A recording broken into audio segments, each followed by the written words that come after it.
This week on Around the Coin podcast, we cover iBeacon technology. We'll discuss how it technically works, examples in the real world, and what future business opportunities exist for startup founders. Around the Coin.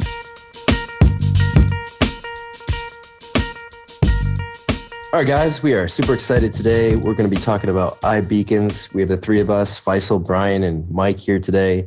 Fantastic, huge potential new technology, and saying what it's all about and where it's going to be used in the world. Today, Brian, Faisal, happy Wonderful. Easter. Today's Happy Easter on the recording. Likewise, good morning to you. Good morning. Brian, do you want to start us off? I mean, you have written an enormous amount of content around iBeacons on Quora, and it's gotten picked up by big publications. What's it all about? Well, let's first look at the fact that iBeacons is a subset of Bluetooth 4.0 primarily, or BLE, which is a subset of Bluetooth 4.0. Bluetooth 4.0, the specification allowed for a number of unique new use cases. One of the biggest problems with Bluetooth earlier versions was something called, I'll do it in simple language, the setup. You would have to set up your Bluetooth device and pair it, and then pairing process would be, a token would be passed and things like that. And there's logical reasons for that, because Bluetooth was a file sharing PAN, personal area network, conceptually, at least initially. And as we started creating more consumer devices and, the personal device cloud, or the quantitative self, as we're moving forward, we're going to see a lot more Bluetooth devices. There had to be a faster setup. It had to be, effortlessly done. And yet security still had to be maintained. So the BLE subset of Bluetooth 4.0 has a provision, allows one to set up a device, even like an audio device that may not have a security concern to the smartphone, for example, quite rapidly. It's almost instantaneous. And once they are set up, they recognize each other as they get within a certain distance. The thing about Bluetooth 4.0 is that the BLE specification allows for a much smaller footprint. They don't broadcast as far, these BLE devices. Therefore, they use less battery power. And by having reduced battery power, you have the potential of having it used in more areas. And that's where we are today with something called beacons. Not iBeacons, just beacons. Bluetooth beacons are devices that are essentially broadcasting a serial number. And that serial number is unique to that device. And I'm, again, putting this in simple terms. And it allows us to know where we are based upon where this Bluetooth beacon is. Apple created a software layer and what I call a conceptual layer on beacons, which they have patented as iBeacons. And that's already internally set within all iOS 7 plus devices. And in fact, I think all iPhone 4s moving forward are in fact iBeacons themselves. So if you're carrying early iPhone, medium iPhone and iPad around, you're already an iBeacon, and you've been broadcasting for quite a while. And in some cases, even when your Bluetooth is turned off. A lot of people don't understand that when Bluetooth is being turned off in software on the most recent version of iOS, you're not necessarily shutting down the electronics inside of the system, and they could in fact still be broadcasting a BLE or beacon type of scenario. And I say could because it's sort of not easy to always test this. I've done this testing by using radio frequency counters and electronic devices, and that's how I've discovered beacons, by the way. I mean, it's when you first started doing this research, there was really no software around to do this. So you had to really kind of go down to the electronics raw signal level to pick up these things and then kind of decode what they're saying by looking at the data stream. And so I've been researching this for a while. As far as these types of systems, I've been involved with them since infrared type of devices, optical, sonics. I've done some early work, and this is sort of an iteration of that, in my view, when it comes to payments. So the primary thing that Bluetooth does, Bluetooth beacons do, is something called region monitoring and ranging. Okay, so when you got region monitoring, you're essentially sending out an umbrella signal, like putting a pebble in water that's sort of going out. And there's a time base that's associated to this. And one could associate a distance based on that, and simplified again, something similar to triangulation, where you can kind of find your position, sort of mathematically, if you will. It is not an exact thing, by the way. Beacons were not designed to be so exact that we can tell that we're X number of inches away. Generally, in best case circumstances, we can be positive to about 6 to 12 inches. And that's a plus and minus to the technology. And it will go to explaining why I think there's going to be other radio frequency technologies coming forth with Apple devices, which a lot of my technology friends just do not understand, and I hope to make that more clear. So basically that's beacons in and of itself. So can anybody be in the beacon technology world? Absolutely. The technology is as simple as it comes. It is, in fact, it's so scalable that there's production lines in China that are producing thousands and thousands of devices per minute. And so we're seeing them come into the market. Now, here's what's interesting. Beacons as they stand today, even though their BLE devices are very low energy, they're more costly than they really should be. So Apple, in their wisdom, about 2 years ago, saw this. And when they scanned the market, they saw one company which stood out. And this company is absolutely amazing. It's a company called Passive. And Apple wound up acquiring it, Passif. And it's a synonym to passive, meaning that's passive electronics, and sort of connecting to the fact of how they're working. They created a conceptual model and then some very early prototypes, which absolutely do not require a battery. So when you eliminate the battery from your beacon device, and this is a Bluetooth device, but they actually have done other devices I can't really get into, but Bluetooth is their first target. When you create an iBeacon device, which has to send out a signal, therefore it needs power, what Passive did is they are harvesting all of the radio frequency waves that surround us basically everywhere in the world. If there's a cell tower, if there's Wi-Fi, if there's Bluetooth, it's harvesting the energy from those waves, and it's making it become voltage and current inside the device. Why is this so radical and so important? Most of the cost of Bluetooth beacons, BLEs, is in the battery. And then we have the problem of replacing the battery. And even though they can exist for maybe a year, over time it becomes complex. And finally, the ability to produce these in mass, because of the battery and because of the need to have all the machining to do that, it makes it more costly. Passive's technology, if implemented by Apple in the manner I think, they will produce BLE devices and beacons to such a low cost that you would have to have maybe 50 or 60 of them to get to a penny. And what that means is you're going to see them embedded in paper, in clothing, all sorts of things that people want to try to monitor. And we'll talk about the pluses and minuses to that. Brian, tell us, I mean, we have location-based technology, right? It goes down to, 10 feet. So if I move, I can see it. We have, wireless technology to where there's companies that track your location based on your wireless signal. In airports, they use this to determine where the traffic flow is, and they can, base advertising on that.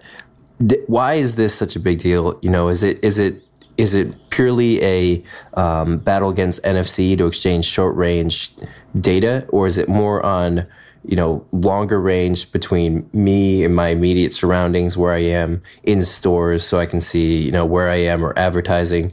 Are those the biggest use cases in terms of what hasn't been available previously with what has existed in the phone and in the, on the technology that's been around? Because it seems like there's, iBeacons, I think it lacks the immediate spark where like Bitcoin, people kind of hear it, they're like, wow, that's a big deal, right? When iBeacons comes around, I feel like my general subjective feeling is that people just don't immediately know what it could be used for and why it's a big deal. Do you get the same feeling from people? I mean, I'm sure it can be, but it lacks that explosiveness. Well, it's only because you haven't seen it in use yet, really, to any profound level. And you're right about all those points. And I'll get to the NFC issue in a sec. But primarily what we're looking at is unlimited use cases for being able to use this technology. And I don't exaggerate. And again, it's hard to get your mind around. It's just like Bitcoin has unlimited use cases when you really look at it. So they're similar in that level, and so does 3D printing. So we're talking about any transformative technology is really harbored under the creativity of the people involved. And as you see more creative minds jumping into this, you'll see use cases that everybody would have, that will look but profoundly simple. We all would say, why didn't I think of that? With the good comes the bad, right? Mention the QR codes, right? Yeah. Mention the ones that were like, connecting online, offline. How many millions, if not billions, of advertising dollars were spent on QR code technology? So many startups have tried and failed. They essentially didn't ever bridge. They couldn't bridge the human element of getting people to scan, right? I think it was the action of the human involvement is one of the problems. The unfortunate trying to solve a problem that didn't exist scenario. People just saw this technology and said, I'll put my URL there and people will, log into my website. No, I don't want to log into your website, probably. So putting your QR code doesn't change my mind. I mean, if you put a big QR code on a billboard, is that really going to make me go to your website? And then there's that whole training aspect. There wasn't a compelling reason. But they failed. That's because it required activity on the person involved, right? What we're talking about, and I'm, by the way, the most successful wallet in the United States, Starbucks, is using a two-dimensional barcode, not quite a QR code. So I'm not saying that optics in payments or optics in some circumstances is not valid. I happen to think it's even more valid today than ever. It's just you really need to define your use cases, and you have to look at it from the practical and pragmatic mindset of the average real-world person and not a technologist. Us 1% will do anything at least once, technology-wise. Oh, yeah, I'll try that. And then after a while, we have to be honest with ourselves. Are we really using it all the time? See, the largest proponents of barcodes that I knew, I would ask them, how often are you using it? Well, there's not enough examples. And I go, that's right. And you went out to try to change the world and you weren't able to make enough examples. Now, Bitcoin might, in fact, actually re-energize QR codes in some limited ways. So that's a side issue. Now, Beacons really is a passive interaction. It's deeply knitted into iOS, right? So once a beacon is set and you've given it proper permissions, and again, a lot of this stuff is being worked out, and there's debate within Apple how they're going to handle this when it becomes spammy or noisy. And just like notifications, right? Notifications on my lock screen are beautiful until I don't like them anymore. And of course, I can go and remove them, but the whole promise, I sat around the valley when notifications came out, and everybody, that's all you would hear in every cafe, every coffee house, everybody was going to, change the world through notifications. Well, the problem is there's only so much seconds in people's days. Yeah. And after a while, what are you going to do with your notification screen? It becomes a chat window. It becomes email, And so the same thing is going to affect iBeacon. So this is not utopian, all right? But there are going to be a lot of mechanisms that will wind up activating people, and it will be very rewarding for them in many ways. All right, so let's break out a simple use case. I'm entering a business, right? And I want to find a particular item very quickly. And maybe I also want to find discounts right? Well, if the store is set up in such a manner where iBeacons are being utilized correctly, it's not like you need a beacon at every product, by the way. Triangularization and these things network together in a pan will absolutely allow the store or the electronics within the store to know you within inches, right? So they can direct you map-wise. So that's indoor location and ranging. Very logical, very simple, very profoundly important as we move forward in the shopping experience. All right, what else can it be used for? Well, if we go and want to see who the largest deployment of beacons are in the United States right now, go to every Major League Baseball stadium, 100% covered with iBeacons. None of us know about it yet, and we're not supposed to. NFL stadiums, nearly 95% covered with iBeacons, and NBA and all of hockey. So I go to NBA game, I go to Warriors Lakers game, and I walk in, and there's hundreds of iBeacons installed across the stadium. How does it affect me as a patron? Let's close our eyes and walk through the front door. The very first thing is ticketing. It's going to be a passbook type experience. You will have your own line. You'll come in and you'll walk in, and the people who are unfortunately the have-nots, the people who have not joined this world of electronics and beacons, they're going to stand in line and have to go through barcode scanning and all the other things. You'll have the express line where you walk away literally with nobody standing there. The beacon recognizes who you are. How do they know though? How does the stadium? It's deeply layered in your iOS device, and when you buy your ticket, it's going to look very much like a passbook. So do you show it to someone when you walk past? No. The system will recognize you purely by your own beacon. So you remember, every device is an iBeacon itself, right? So you have an iBeacon, and this is where it gets confusing. Remember, every iOS device pretty much in use is already broadcasting its own beacon. So it already can tell the stadium that you're there. But how did but from a the devil's in the details, right?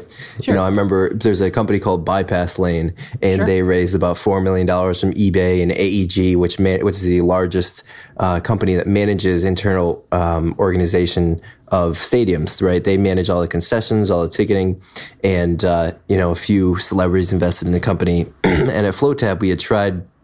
We called up every stadium over 20,000 capacity in the United States, and we met with 7 in California, and we basically pitched them on the idea of mobile ordering for their stadium, right? And we had 2 sort of business models we were thinking about, whether we have runners who are similar to Postmates, which is a delivery service that people can jump in as couriers and deliver things, or if you have set, employees that are working there to deliver the items. But either way, they seem very open to the idea, right? They want to make more money on concessions, but concessions and ticketing are an extremely condensed experience. They happen during the 7th inning stretch, they happen during halftime and quarters, and they happen when the game first starts. And then they're essentially, dead. So there always seem to be, it's never the problem of we can't give you the things fast enough. We can't give you the drinks. They never have a problem delivering the drinks fast enough. It's making the product.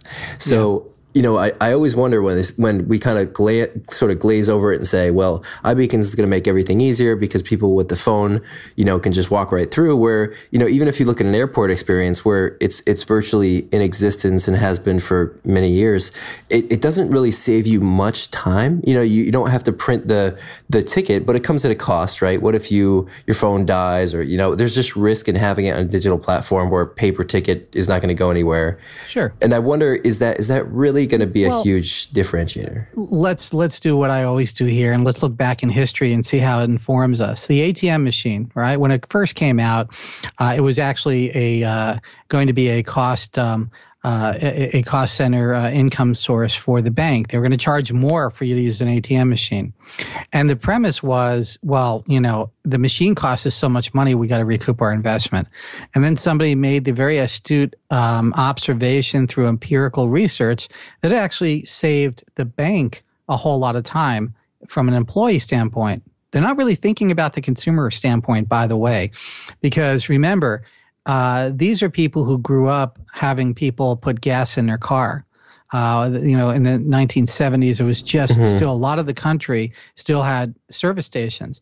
And, self-service was not a happening thing at that time. So getting people to change their behaviors and telling them it's going to be faster, they didn't believe it, because when they went to the ATM machine, you took somebody who's never really touched a keyboard other than a typewriter, and they put their card in. It was maybe a 12-minute experience, whereas a bank teller can be a 3-minute experience. So remember, as us technologists, we always try to say we're going to create efficiencies, yet we don't really look at history about how technology winds up deploying.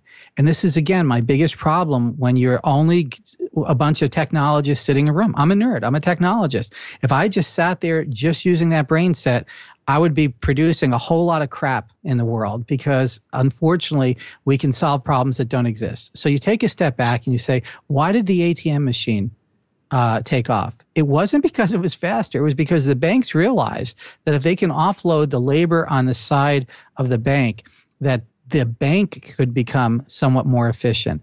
And then later on, as we got taught to use the system just by virtue of the fact the lines were too long in the bank, oh, the heck with it, I'm not going to stand in that line, I'll do it myself. Post office is doing the same thing. My local post office, the self-serve counter used to be empty. Almost nobody would use it. I just love it. I get in there and I get out, put my card in, and weigh my item. And now there's a line for that, and almost nobody at the counter. It's bizarre. I mean, what are we arguing? Are we saying that it's really going to make a big difference in tickets, or it's not? I don't really see it, right? Because so here's the thing. Even with Apple, you can go in and you could scan something, and I think you could buy. No one uses it, right? Because it feels so weird to just walk out. It's not even a rounding area of statistics, and Apple knew that. I knew it when it was coming out. Everybody said, I'm going to go and do it. And then I watch people who I know who are nerds about this stuff, and they don't use it. You want to know why? Because we are emotional beings, and there are certain things that we want people to be a part of. And you've learned this being involved in hospitality and nightlife and restaurants. We don't want to replace the wait staff. We don't want to get our food necessarily faster. We don't want our drinks faster. If you did, you'd order out. That's right. That's right. So when we sit there as nerds and we're making these things up, we're unfortunately not connected to the reality of the human experience. All right, so what's going to happen at ticketing? We close our eyes, and this is already happening. There is going to be an aisle where it is a second or 3 to get through the turnstile. You just literally, you're not holding your phone to anything. You're just walking there. The system lights up, and it says welcome, or it beeps. The ones that I like say welcome. It could say your name, very Disney-like, and we can get into how Disney is using this in a profoundly magical way, but creepy at the same time. I mean, everybody at Disney World, if you're using their beacon devices, knows your name. Hi, Mr. Jones. Yeah, all magic is creepy a little bit. Yeah, all magic does get you creepy. All right, so here we are. Now we've gotten through the turnstile. There's no point not to use that, right? Does it hurt the user? No, they already have it. It's already, if they have an iPhone or an Android device. By the way, iBeacons is an Apple system. Beacons, Bluetooth BLE 4.0 beacons, are a universal system. And now, will an Android device work there? Yes. Apple can't make it that you can only, this is the Apple only line. In the future, there are going to be benefits. I have a question on this thing. Isn't it true that beacons will only work if you have the appropriate app for it? Because it's not that my phone has, just iBeacon capability. It'll just accept a thing. I have to have an app to connect to that beacon, because that's the unique identifier that ties the two in. It's an API on Apple's side that us developers can connect to. And then it's up to us as developers outside of Apple to make our own unique use cases. And I don't know why there aren't more people jumping on this, because it's a revolution. If I was 22 and I'm doing a startup, it would be in either Bitcoin or iBeacons. Forget about everything else. Okay, so let's take your example. If a person is going to the concession stand, they don't know anything about iBeacons, and they have an iPhone. Without the app, they're just a regular customer. They won't even know that an iBeacon is there, right? No, not necessarily. All right. So what Apple is doing is they are creating a notification layer within iOS devices similar to the way the Passbook operates, but different. I can't really get into much more. I've seen it operate, and it is absolutely amazing. Let's hear it. All right. Well, I already gave it away. Somebody's coming after me now. It is very Passbook-like experience. I say Passbook-like because the Passbook's going away. It's going to be something else. Passbook was just a use case test, and it worked out extremely well. If Passbook itself was a standalone company in Silicon Valley valuations, it'd probably be near $1 billion valuation. So this is like the equivalent of the PayPal app, right? No, it's deeper than that because, Apple's a landlord. So it's so deep in the iOS that if you set up an iBeacon, right? And again, I'm saying iBeacon, not just a beacon. There's going to be a difference. If you set up an iBeacon, it is going to work on your phone, perhaps today, perhaps in the next iOS update. It's according to a certain set of circumstances. And it will notify you that you just walked into, today, so let me if you give walk you into some Apple no, stores, let me give you an example. it will notify you. Banana Republic has got iBeacons, right? And I've walked into a mall. I understand iBeacons have two settings. One is just coming into range, and the second one is coming into very close proximity where the beacon is. Yeah. So I've walked into the mall. I have an Apple phone. I don't have a Banana Republic app on my phone. I just have an Apple phone. Will it inform me that Banana Republic's beacon is sort of reaching out to me? Yes or no?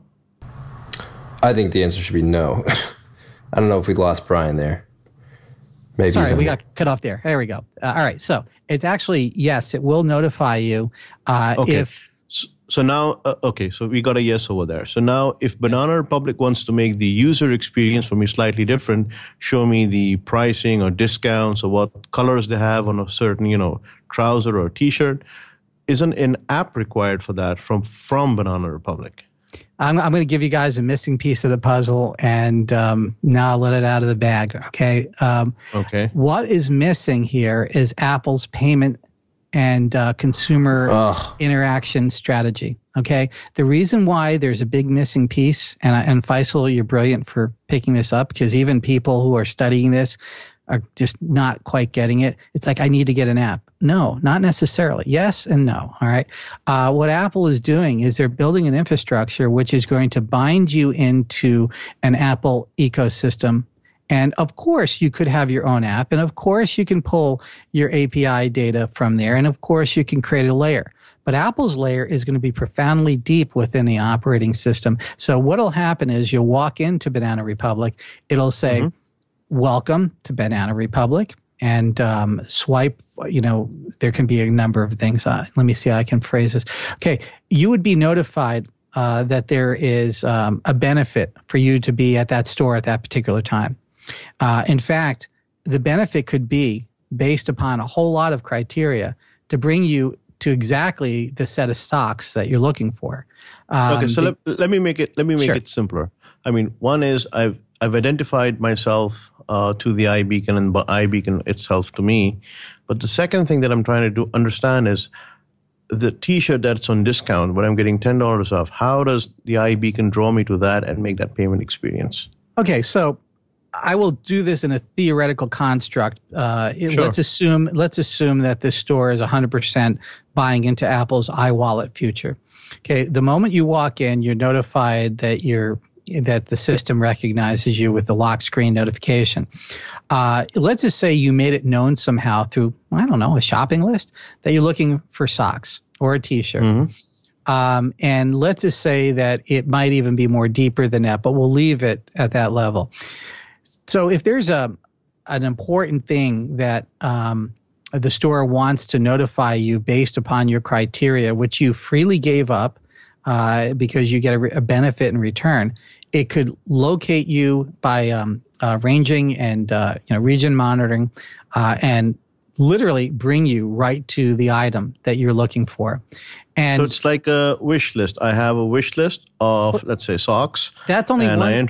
That's only one subsection. Yes. And I enter the mall, and every sock manufacturer that is part of the Apple Wallet experience, so to speak, can reach out to me if they have an iBeacon? No, that's more just kind of GPS based. That you're looking at this sort of grand mall and you're going to be spammed with every. Yeah, I mean that's I'll give you an analogous example. It's like a wish list. I like a book. When I go to Amazon, that's my wish list. I can put a book on and I can buy it at any point in time. You got Here, if I come, if I say I want blue socks and Banana Republic happens to have blue socks, they can tap into my wish list and say, listen, hey, you looking for blue socks? We have them here right now at $10 off or something like that, Now, remember that Apple, in the Apple ecosystem, everything you're doing is through Apple devices and generally Apple software. If you're within the Safari realm, and you're using iCloud keychains and all the other things. I'm addicted to the password system that Apple created. I mean, my problem was I'd have to change passwords. You don't even want to know what I would go through to try to monitor this stuff and update it. But through iCloud keychains, my world's changed, right?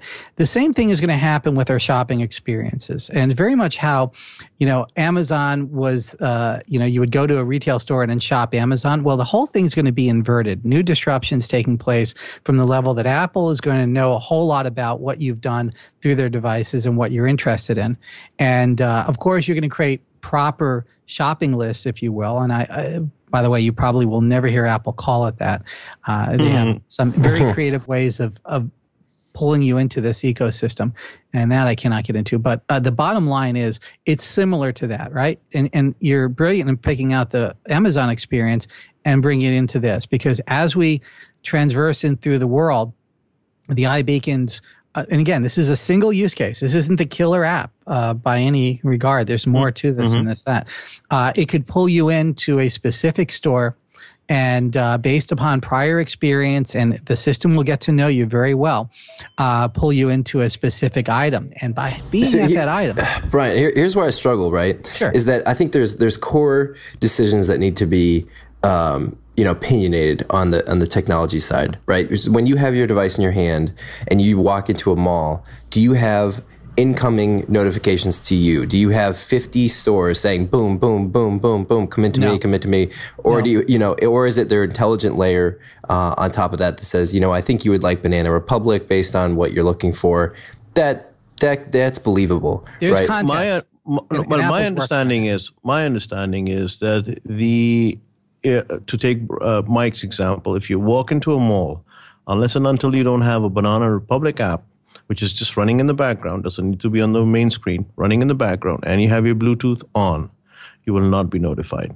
Only when you have these two things on, the app running in the background, your Bluetooth on, and you are in close proximity to the Banana Republic beacon, will you be notified? The thing that we're missing here, yes, and that's what's supposed to be out there, and that's what everybody should understand. The thing that's missing is Apple isn't talking about their payment layer technology and the other parts of that consumer experience, which you might call a benefit or a reward or marketing. When Apple drops in the wallet experience, the need to have the store app, it's still important, but may not be as profoundly important because a wallet will handle a lot of the functionality that we'd normally find inside the store app. And essentially what it would be in the best interest of almost every retailer that is part of this ecosystem to have connections into Apple's iWallet environment. So it's so is it like the developer community has been given sort of a limited template to work with? It's so limited, it's almost worthless. Here's the utopian Apple experience. But nonetheless, once you are part and parcel of that template, you're part and parcel of the Apple iWallet.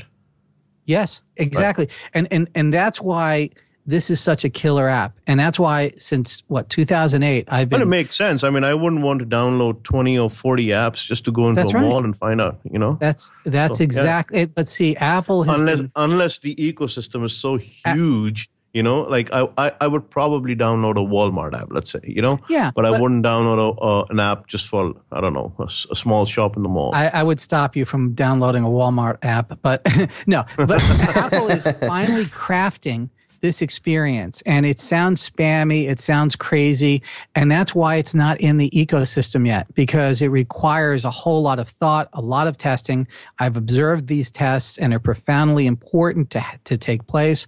If we were a bunch of startup guys that did this, we'd just throw it out there and see what sticks, and guess what? It would fail miserably. Instead, Apple is looking at guiding this experience and revealing it very slowly. They're so slow that in 10 years, when we look out at what Passbook did and what these beacons are going to do and what the wallet's going to do and what, all the other aspects like iCloud keychains and other cloud-based systems that they're working on, we'll be able to see it. That's why in 2008, I started sounding the alarm to people in payments. Get ready for Apple. It's going down this path. And the Apple path looks very confusing to people. Wow, they have 45 major patents on NFC and maybe 100 minor patents on NFC. They have one of the leading NFC developers on the planet, the guy that essentially invented the Starbucks wallet, ironically didn't use NFC for a lot of reasons, but he's very talented in that area, Benjamin Viger, and he's inside of Apple retail payments. So now the question is, okay, here we have iBeacons, and Mike brought this up earlier, and then we have this other competing technology, which is, politically incorrect to be a part of, and for good reason. NFC is attached to cell phone operators and the old guard. And when you think of it only through that lens, you say to yourself, that's the old guard. I don't want to be a part of it. BLE and beacons is where it's at. Apple doesn't care about this debate. In fact, they chuckle over it because iBeacons are not very useful in very, very close distances. As you get within inches, you cannot use iBeacons to tell certain things. Now, if I'm going to activate a payment, I have to be certain that I am very close in proximity because I don't want to start activating the cash register in the next aisle at Target, right? This is a big problem. What were you going to say, Faisal? I'm sorry. Yeah, I was going to ask, is it correct to say that iBeacons do not rely on GPS or cell phone towers or Wi-Fi even? They're their own thing. Yeah, but it meshes together to create relevance, right? Basically, if you're not connected to the greater network, Wi-Fi, cell, all you have is an iBeacon serial number being foisted upon you. And unless the electronics and the intelligence and software are strong enough, all you have is this number. Now, but I would assume that your phone would be the bridge to the the greater connectivity, i.e. the Wi-Fi or the Pandora's box. There's the internet. There's two sides to this. Remember, every phone is also its own beacon. And this is very important to understand. I can't stress this enough. Very true. That the beacon world is bidirectional. Okay? So the beacon is broadcast. The beacon, right? The beacon inside that, let's call it the stationary merchant beacon, is broadcasting. But at the same time, we can read the beacon that's being sent from the iOS device. And if we really understand the profound impact that represents, now we could start seeing how these pieces fit into place. And it looks less utopian and it looks more practical and pragmatic. And that's the direction it's going in. This interactivity on a very local scale is what Apple has been working almost half a decade in visualizing and finalizing. The idea is you can't just sit there and say iBeacon is this device that broadcasts something out and it just might activate something and it's all about ranging location. That's just looking at the very low-hanging fruit on the tree about this. Now, let's start looking at the different abstraction layers, right? There has to be intelligence built in. You don't want to enter a mall and get a lock screen that's scrolling down for 10 minutes. You don't want to get everybody yelling at you. So Apple is massaging those experiences in such a way that it's going to be profoundly important to you. And it's not going to require you to go in there and start turning things on and off and saying, I don't want this, I don't want that.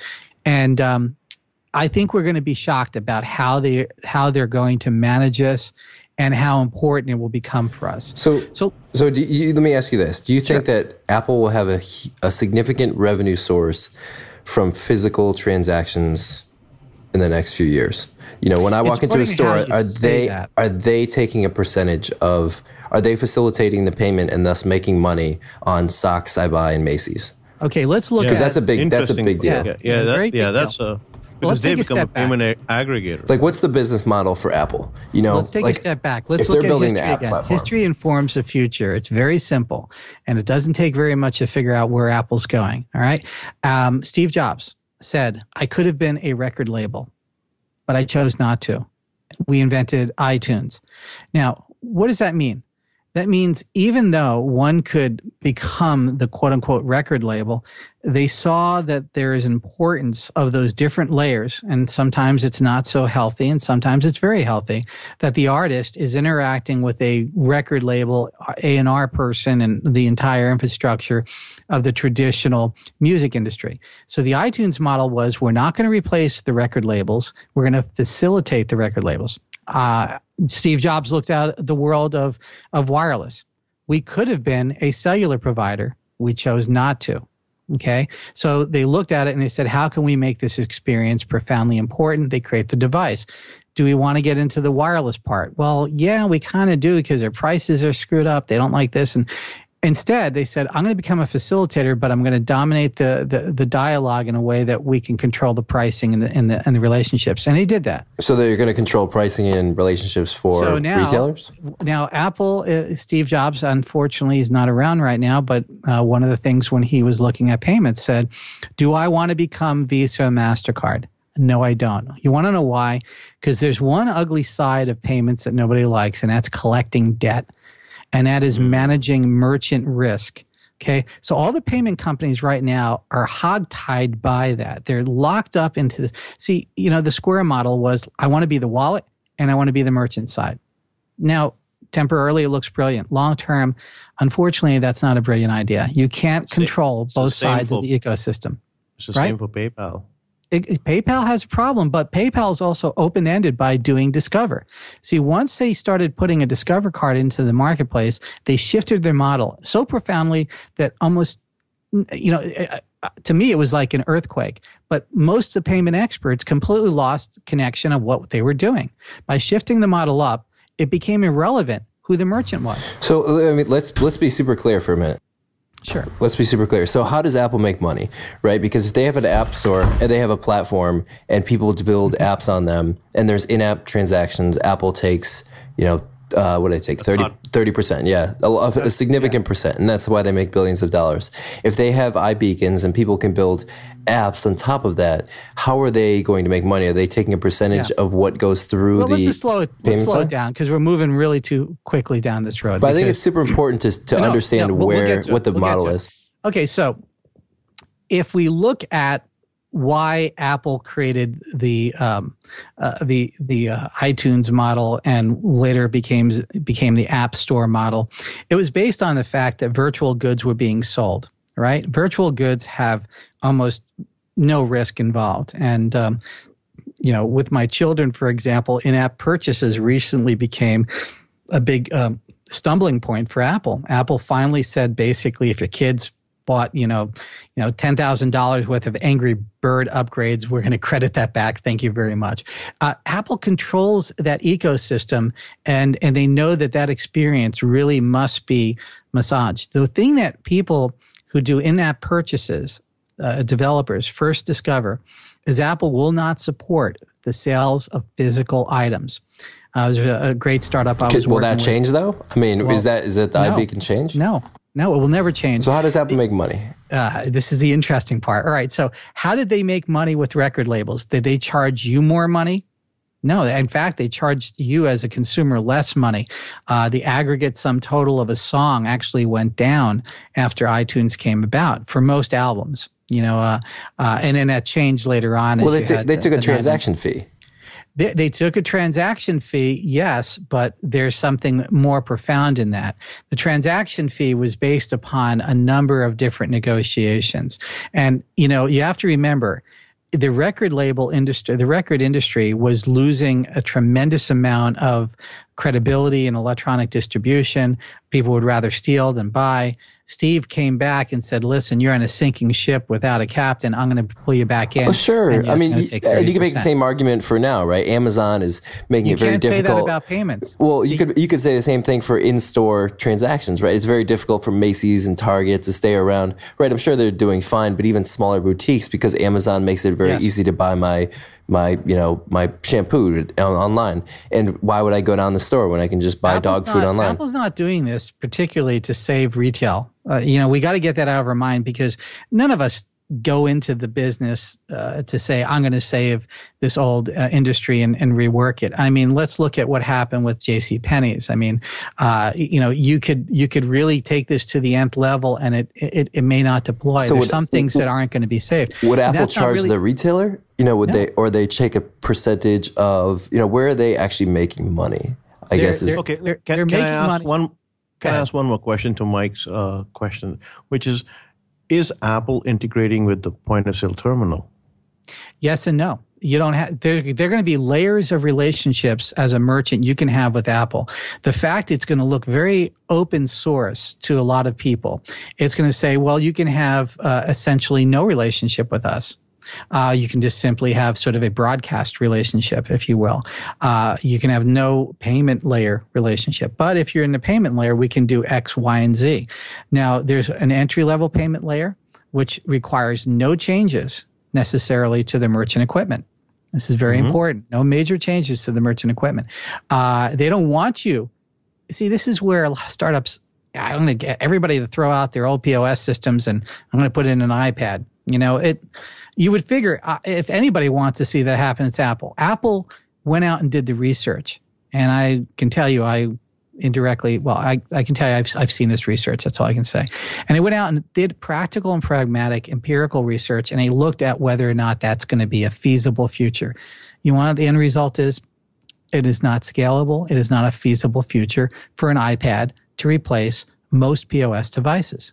And this is Apple themselves that I understand that. It's not going to be published. It's not going to go out to the greater world and pollute the possibility of it, but they already guessed that. So what's the next level? You have to work within the infrastructure that's already out there. Like it or not, that's the way the world works.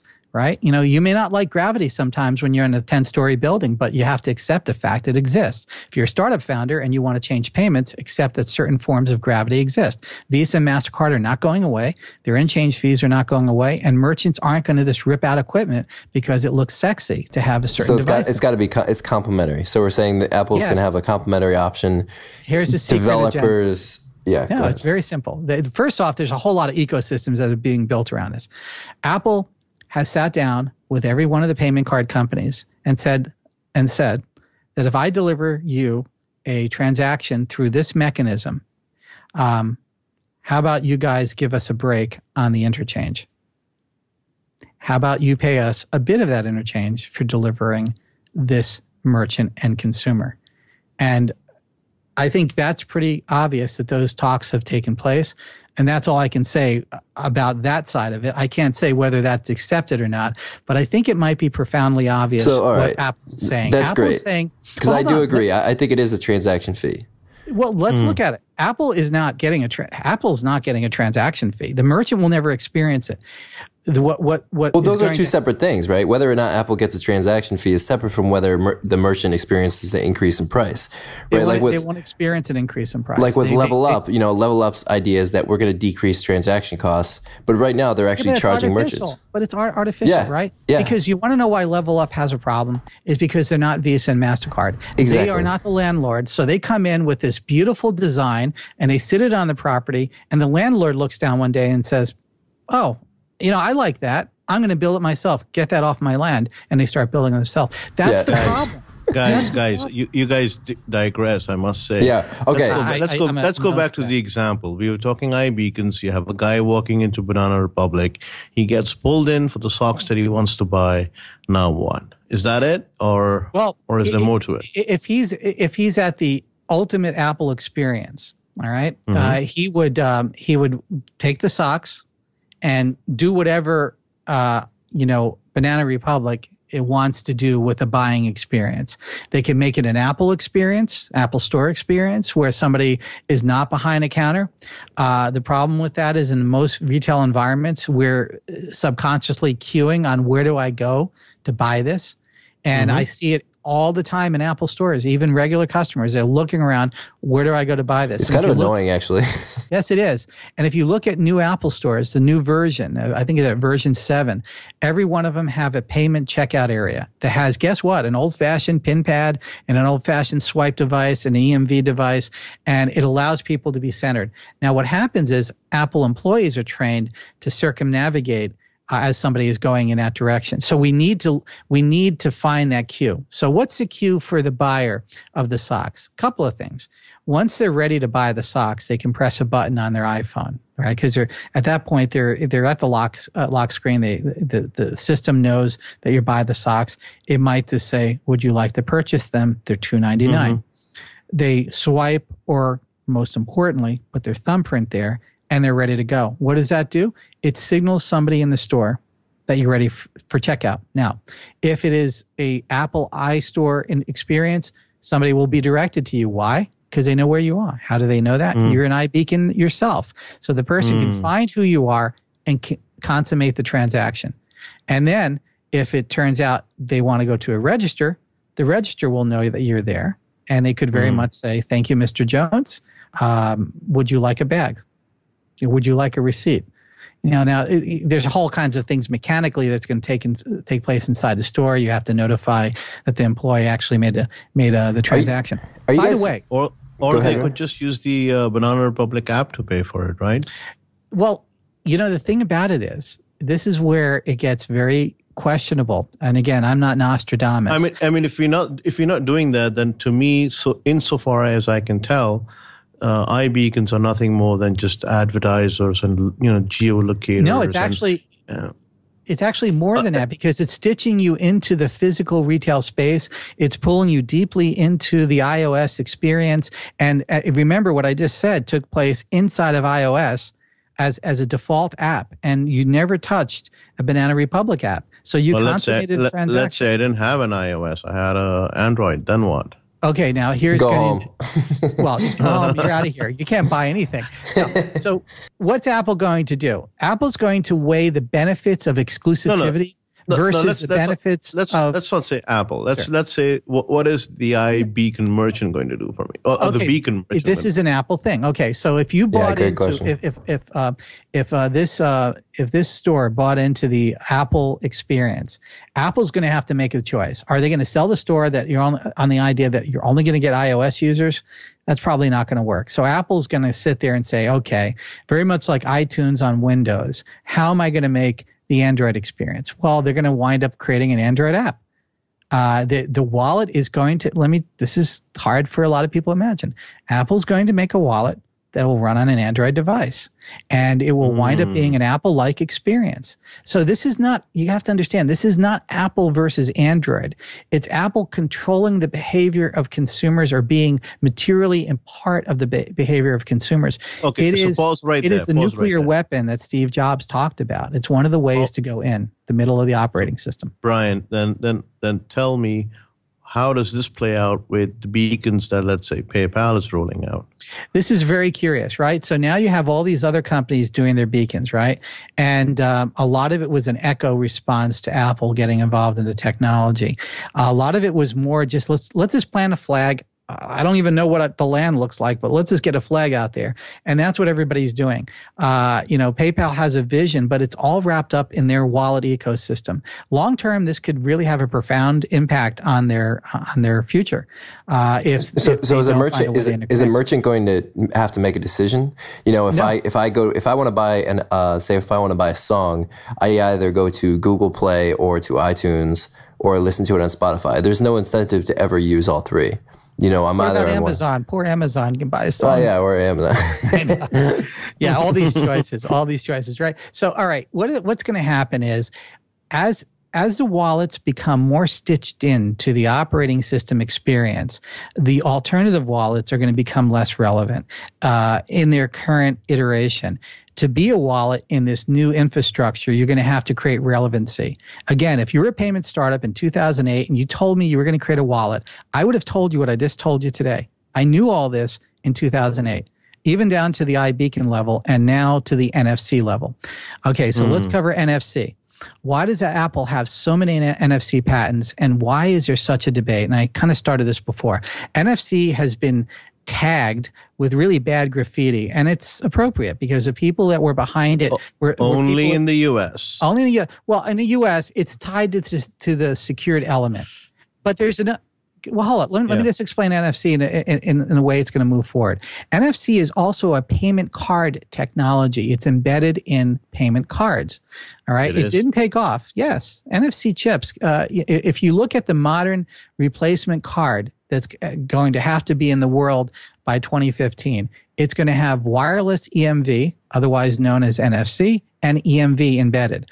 You don't go and you create this new card and not put both in there. Why? Otherwise known as ISIS or MasterPay, PassPay, right? That you can use the trademarked language, but bottom line, it's NFC. So why would they do that? Because they already know something, and I know this, and that is once a consumer gets ticked off about the EMV experience in the United States, it's going to slow down lines. Let me tell you, when the consumer has to go and put a card into a device and pull a card out, read a screen that may not be easily for them to read, and then if PIN is required, which is being debated right now, if federal law requires it, then it's going to even slow it down more. And Americans are going to be a little upset over that. They're going to be looking for an alternative. So the card is going to be the alternative. You're going to have the option. Do I go and do the EMV experience, which takes 17 to 27 seconds in best scenarios, or do I take my card, which already has an NFC chip, and just hold it over the device? I don't know. You guys figure that out. Which one will you choose? Okay, so when everybody's talking from using the technologist lens, looking at NFC as if it was only a cell phone based technology, is missing 99% of the equation. It's already been decided. NFC is going to be embedded in most of these cards. It's probably going to be the force of least resistance, and the consumer is going to use it. Will NFC win if that is in fact the case? Of course it will. Because guess what? You and I don't decide it. I don't care who we are, even if we're Apple or Google. We don't decide it. The landowner decided it. The landlords basically said, we're going to embed NFC chips in these cards. And, these cards have been around for a while, but it was a problem chasing after a solution because, a solution trying to chase after a problem, because you had the mag stripe, right? Now, with the mag stripe going away and you're confronted with the slowed EMV process or the NFC process you're doing. So next step is Apple is wise. They know this. They've tracked this. They're not using the knee-jerk reaction NFC versus BLE. What they're saying is NFC is going to be this really, really close proximity sort of technology. It's unbundled from secure element in and of itself, and it winds up being very useful for these very, very short ranges. And why do you want short ranges? Short range equals higher security. The further you are away from a device that you can activate in a payment environment in retail, the less secure it becomes. That's why NFC is essentially a tap, which I think is just stupid marketing. Tap here. You don't really need to tap. You just need proximity. But they did this tap to try to motivate people. If you go close enough to any NFC device, even today, it will just activate without a tap. Okay, so the next step is, why is Apple going to use NFC? Well, to consummate the final transaction layer in some transactions, I'm not saying all, NFC is going to be materially important because Apple knows that NFC is going to be deployed to a great level at the merchant side, whether they are successful or not, and they want to be a part of that technology, and they own materially important foundational patents to make sure that they are essentially locking out Google. Ria, are you guys familiar with Shopkick? Absolutely. So is this the kind of app that if you're 22 and working on, new ideas, is this with the road you're going down, similar things to this? Do you like what they're doing? I like what they're doing, but it's not complementary to what Apple's doing. They just announced in January of this year that you are using iBeacons in 100 store trials. I know, and that's a good step. But I think they need to really read the patents that Apple applied for and have been granted, and that will be the roadmap on how they would define that product. But admittedly, there's not much you can do now from a developer standpoint with iBeacons. Like there is. If you want to build your layers on top of what you know Apple's layers are going to be, you can be writing that code right now. And you don't have to necessarily guess. You don't have to be Nostradamus. You can look at the patents. You can look at logic. You can look at history, and you can start building it. And I would say to anybody at PayPal, Square, Google, Shopkick, any other layer to this, really find experts or become experts yourself in these patents. Look at what the future is going to look like and define your product. And I can tell you all the people I just talked about, by virtue of what I know they're working on and the direction they're going in, are profoundly ignorant to some of these changes that are going to take place. And so what's going to happen is the faster reaction, those startups that are going to be coming up at just the right time when Apple makes these announcements, they are going to disrupt the people who thought they were the disruptor. So what's Apple's big announcement going to say? It's going to say we have a platform for developers to build apps for stores. Is it, we have a better way for customers to buy, they're going to partner directly with stores? I mean, do you have, what's the title going to say? Give me one line, Brian. I wish I could tell you, because this is an internal debate that's raging at the company as it stands today. It's been a debate for a very long time. It seems like they haven't publicly announced their stance on it. Well, this summer at the developer conference, you will see the beginning of this, not the end. And a lot of people are going to be let down. They're going to say, oh, Brian, come on. You thought this was going to be this. It's going to be that. No, it's going to be layers. It's just like with Passbook. When Passbook came out, I was telling everybody, watch out. This is what's going to happen. And Passbook came out and everybody said, oh, that's it. It's like, that's the way Apple has been deploying this. And the same thing with the fingerprint scanner. It's saying, well, that's going to be the payments. Oh, that's it. It just unlocks your screen. Of course, it's not just that. It is creating a rich, layered experience and also changing your behavior. All of us who own iPhone, okay. I think it's time for an Apple. I think it's time for an Apple commercial break. We'll be right back. All right. So now what's the downside?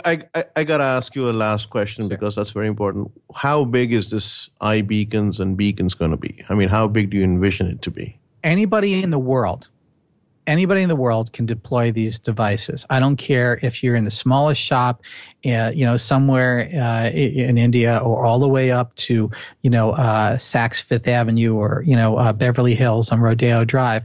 Everybody can get access to this technology. And how much are there? How much is a Beacon for? How much is a Beacon for? When Apple gets done with it, they're pretty much going to give them away for free. They're going to be so inexpensive. Yeah, card reader, Square card reader. Yeah, I mean, you can get a Beacon right now from China in quantities of 10 for 10, 15 cents a piece. Super inexpensive. Yeah, they're very inexpensive.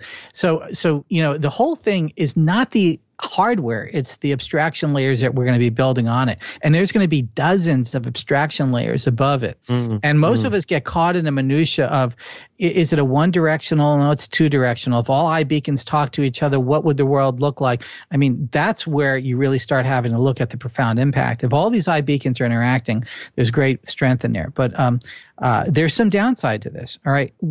We have to look at the draconian aspect of all this to some level.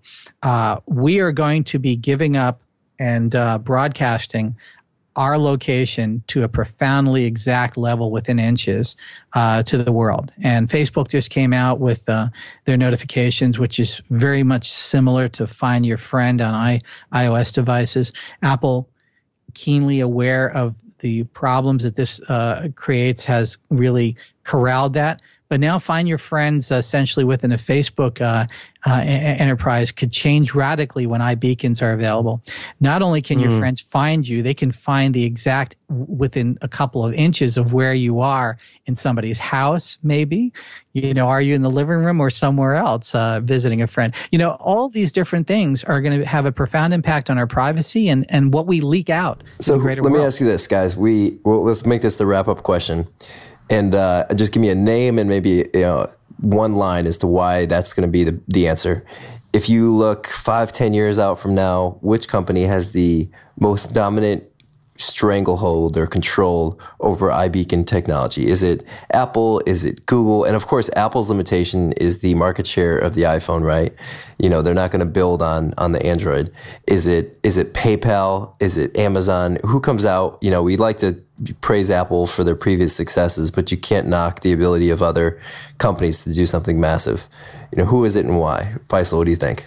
I would say I'd have to go with Google and Android because it's a much larger ecosystem. It's freely available. It covers many, many countries in the world where Apple is not, covered essentially in payments, etc. So I would go with Android and Google. Brian? I would agree too. Really? He's absolutely right because basically, and again, I'm talking about beacon technology, not iBeacon technology.